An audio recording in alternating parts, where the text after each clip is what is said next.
Good afternoon, commissioners, ex officios, and staff. I'm Bryce Mack. I'm Special Agent Supervisor in our Intelligence Unit. I'm joined today by our Intelligence Special Agent, Brennan Carrington. A little bit about us. I've been with the agency for a little over 20 years. I've worked in a couple different units to include our Criminal Enforcement Unit, our Regulation Unit, and now in our Intelligence Unit. Brennan, he's been with the agency for about 3 years now. He possesses a wealth of knowledge, skills, and abilities in intelligence and analytics. In total, there's 4 of us in the Intel unit. Our area of responsibility is to collect, analyze, and disseminate intelligence information related to gambling crimes and other gambling intelligence. We have developed many partnerships within our state and throughout the country, whereby we share lots of information. We also provide lots of support to our special agents in assisting them with their cases. So today, what we're going to do is share some of the statistics and other information from our 2023 Strategic Intelligence Brief with you. So with that, I'll let Brennan go ahead and take it away. Cool. Thank you, Bryce. So to start off, we're going to start with agency-wide statistics and start with the big macro picture, then work our way down to more specific information as we go through the presentation. So with this first slide, this represents the total number of cases that were opened per year in the Gambling Commission for a 5-year stretch. So from 2019 to 2023, the Gambling Commission averaged 1,820 cases per year in that time frame. At the top of each column, you'll see a box that represents the total number of cases for the year in that column. And then as you work your way down the slide, you'll see different colors that represent the various units within the Gambling Commission that would be opening up a case. So in the dark navy blue, we see the regulation unit. In the orange, it's the tribal gaming unit. The green represents the criminal enforcement unit. The lighter blue represents the licensing unit, and the purple represents the electronic gaming lab. An interesting trend specifically with this bit of information is that we were able to capture the year prior to the COVID pandemic in 2019 and what those numbers look like. And as you can see, we took a pretty big hit because of the pandemic in 2020 and then the years following. And we're on an upward trend in most of the units to the pre-pandemic numbers that we had in 2019, but we're not necessarily there. And we're projecting we might hopefully reach those numbers maybe in a couple of years or so. The next slide gives us a little bit more specific information, but within the same time frame from the previous slide. So in the top chart, you'll see the criminal cases opened in the same 5-year time frame, and the chart below is the administrative and civil cases that were opened in that same time frame. For our criminal cases, the agency averaged 336 per year in that 5-year stretch, and for the administrative and civil cases, the agency averaged 1,484 cases per year. For those that don't know, the difference between what would constitute a criminal or an administrative and a civil case is the severity of the crime being investigated. So for criminal cases, that holds a more severe penalty than it would for an administrative or a civil case. And that is usually dictated by an individual that has broken what's called an RCW, or the Revised Code of Washington statute. And for administrative cases, that is when an individual has broken a WAC, or a Washington Administrative Code statute, that has a lighter penalty than it would for criminal cases. And usually we see civil cases pop up for seizures of equipment and stuff like that at the agency. Oh, I'm sorry, was there a question? I don't think so. Okay, perfect. And then the trends that we see for both of these charts, the criminal cases are kind of all over the place, so they're not as steady as the overall cases or the administrative and civil cases, which presents more of the same trajectory as the previous slide with the overall number of cases. And then getting a little bit more micro here, we have 2 different charts. So the top chart will indicate the incident types between 2022 and 2023. And this is important because when a case agent goes into our case management system and opens up a new case, they will have to indicate how that case was created. And so this information, where they have to specify whether the case came from a complaint, was agency initiated, or was in scheduled or unscheduled inspection or review, that helps to give us information to show us whether we're being more proactive or reactive with how our cases are being created at the agency.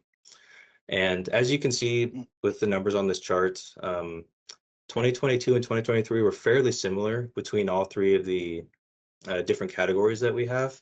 And 2023 specifically had a big increase in agency initiated cases, so we were a lot more proactive with our cases last year compared to the previous year.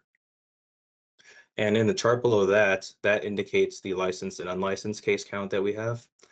So as you can see, most of our units, mainly the regulation unit, tribal gaming unit, and licensing units, all do the majority of their work at licensed locations. It's really only the criminal enforcement unit that does most of their work at unlicensed locations because of the non-traditional gambling crimes that they investigate.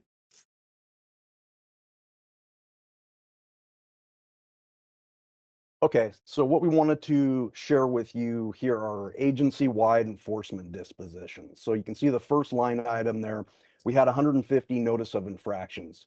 So these are administrative code violations that agents come across, and then they'll give a written notice to a licensed entity or person. The next line, we had 54 notice of violation and settlements. These are also administrative violations that the agency chooses to settle with the licensee for a monetary penalty. We had 29 statement of charges. Again, administrative violations. These weren't formal charges that our legal department draws up and issues to licensed entities. We had 22 criminal charges. These are obviously criminal cases. These are filed with county and city prosecutors. And lastly, we had 9 warning letters. These are formal written warnings to licensed entities and individuals for administrative code violations. The next slide, we wanted to present the number of cases by county here in the state of Washington. So with this being the second year that we've done a strategic analysis like this, we didn't really see much of a difference between 2022 and 2023 as far as case numbers per county goes.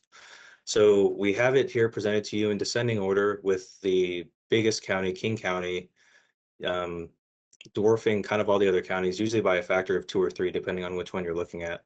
So the top county we have is King with 474 cases last year in 2023. The second is Snohomish County with 289 cases. Third was Pierce County with 171 cases. Fourth was Spokane County with 104, and rounding out the top 5 was Thurston County with 93 cases. This next slide is representative of the exact same information from the previous slide, just in a different format and what's called a heat map. And this helps to give a better idea of what the layout looks like for the different case numbers that we had per county. So as you'll see, the counties are identified by their name, and then the number below them is exactly the same from the previous slide, indicating how many cases were in each of those counties. So the lighter colors indicate lesser numbers, and the darker colors indicate higher numbers. The big trend that we found when we were able to make this, get this data compiled was from Whatcom County all the way down to around Thurston County, the I-5 corridor was very heavy. And again, with King County having a lot more cases than every single other county in the state, that was really the epicenter for what we were seeing with not just overall cases, but a lot of the trends that we started seeing when we delved more into the specifics. Now we're going to get into more crime-specific statistics and get more individual with our information. So this slide focuses specifically on theft cases our special agents work. In total, we had 75. You can see the breakdown there. 56 of the cases, they involve things like theft of cash, theft of pull tabs, and other items. We had 19 cases involving theft specifically of casino chips. And to the right there, you can see we wanted to highlight one of our cases that was worked by our regulatory unit. This case, it just started out with a routine inspection at a nonprofit. It was then discovered by the agent that a lot of money was not getting deposited and instead was being embezzled by the gambling manager. So they did a great job, and ultimately the special agents ended up arresting the suspect, and they were charged with 4 counts of felony theft. This next slide, we show our cases involving counterfeit, fraud, and forgery incidents. We had a total of 19 cases. 13 of those involved fraudulent checks, small denomination counterfeit bills, and other embezzlements. 6 of those cases were actually $100 counterfeit bills. And again, to the right there, we wanted to highlight one of the cases that was worked. This one involved raffle prize money that was embezzled by a gambling manager at a nonprofit organization. So what happened here was after the raffle had been won, they asked the gambling manager for the prize funds. And as it turned out, the money had been being stored at his house and was no longer there. So ultimately, the gambling manager in this case was found guilty by a jury in Superior Court. Successful case for us. The next slide that we have here indicates the inquiries, tips, and complaints that we received as an agency last year in 2023. This information is good because it conveys our relationship that we have with the public, because when we receive either an inquiry, a tip, or a complaint, it can come with public information to where someone can give us their contact info so we can follow up with it. Oh, it looks like we have a hand raised. Senator. Oh, Senator Conway?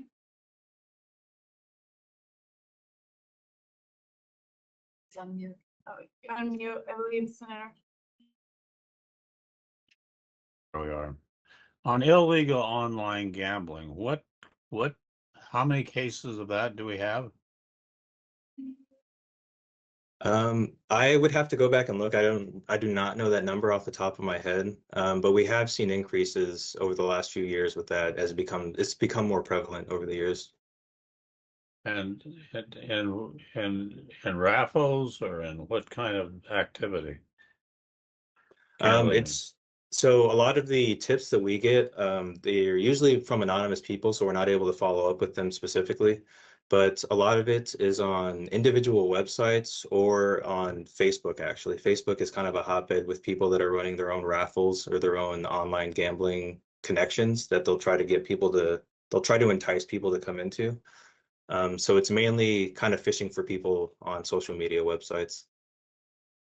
It's mostly the social media. It has nothing to do with our bar on internet gaming holds, so because there's so much advertising for internet access on sports, as you know. Some of the big FanDuel or whatever it's called constantly propose you place game bets with them against our ban on internet gaming. And so I'm just curious about that anyway. So thank you. No, yes, Yeah, sir. Yeah, that's exactly correct. So when we get a lot of those tips, we'll inform people that it is a Class C felony to participate in online gambling right now, whether that changes or not in the future. And then we tell them about the position that the Gambling Commission has taken previously on that. So, yes, sir. Thank you. Thank And you. Senator Conway, we're happy to get those numbers for you and send them to you separately. I would be interested. You know, we're living in an internet age. Absolutely. We will get that information in for an you. internet age. I mean, the potential for problems there is huge. Thank you. Yes. Cool. Perfect. Yeah, so and just to conclude on this slide, so here it just shows that the regulation unit was the unit that had the most amount of these tips, complaints, or inquiries. Next was tribal gaming, and then working all the way down to the legal office had the least amount with 1% at 11 last year.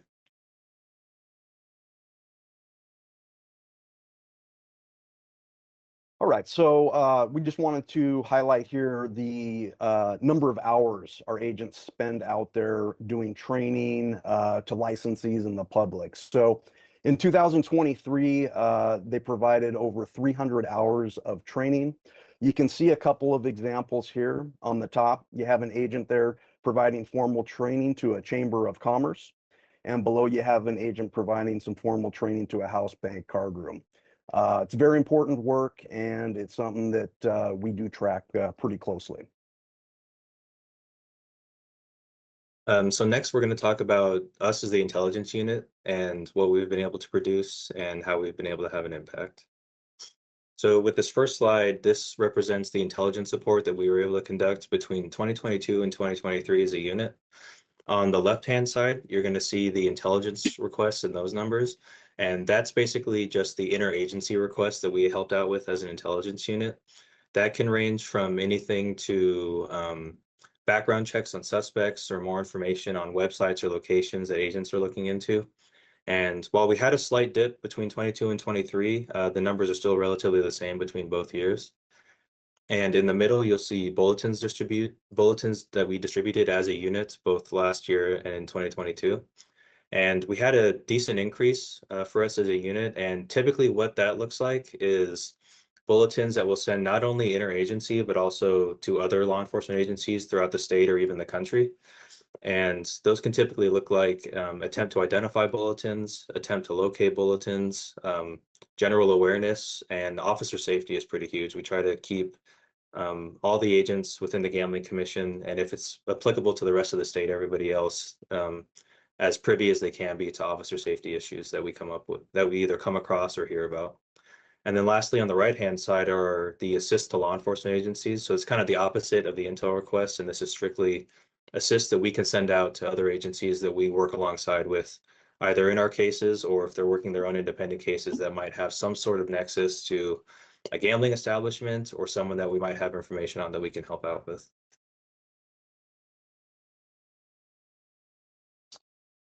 So here we wanted to give you an example of what Brennan just talked about. In the second quarter of 2023, we had sent out a bulletin. It's what we call an attempt to identify bulletin, and we did it on behalf of one of our police department partners. And typically these are photos of people who we are hoping one of our partners can recognize. So in this case, we actually ended up getting a positive response back in the fourth quarter from a surveillance shift manager at one of our tribal casino partners. And it was really great because they not only identified the individual, but they also were able to provide a recent photo of the suspect vehicle. So that information was very, very valuable to that police department's investigation. So very successful, and we're very proud of that type of work. So one of the overarching themes that we can gain from doing an analysis like this that really helps our leadership out is seeing the trends year to year and random increases that may or may not be expected that we tend to see as the intelligence unit. So the big trend that we saw last year in 2023 was a rise in violent crimes, and more specifically, a rise in robberies and follow home robberies. And so these aren't videos we're going to play for you. These are just snips of news stories that anyone can look up if they want to, of individuals that were either followed home from a casino and where there was an attempted robbery at their house, or violent crimes that happened to people on gambling establishments as well. And then this map that we made just kind of highlights the geographic locations of a lot of those violent crimes that we saw last year. Kind of the same trends that we saw with the heat map in the previous slides, that the I-5 corridor is the hotbed, and more specifically, King County and the South Seattle area is where a lot of these crimes occurred. And then just to wrap everything up, again, 2023 was the year, there was a year of a rise in violent crimes, and more specifically robberies and follow home robberies. And King County and the I-5 corridor was the epicenter for those violent crimes and overall cases that we saw as the Gambling Commission last year. And then finally, something that we just want to make sure we hit on as an intelligence unit and just as the Gambling Commission in general is we would want to make sure we do our best to become the information sharing hub between our partners, our stakeholders, and just the public in general, because that's what's going to help us to push our motto of keeping the public safe and taking the criminal element out of gambling. Is if we can help gather that information, do everything that we can with it, and then help disperse it as soon as we can, then hopefully we can help see a decrease in a lot of these violent crimes that we saw last year.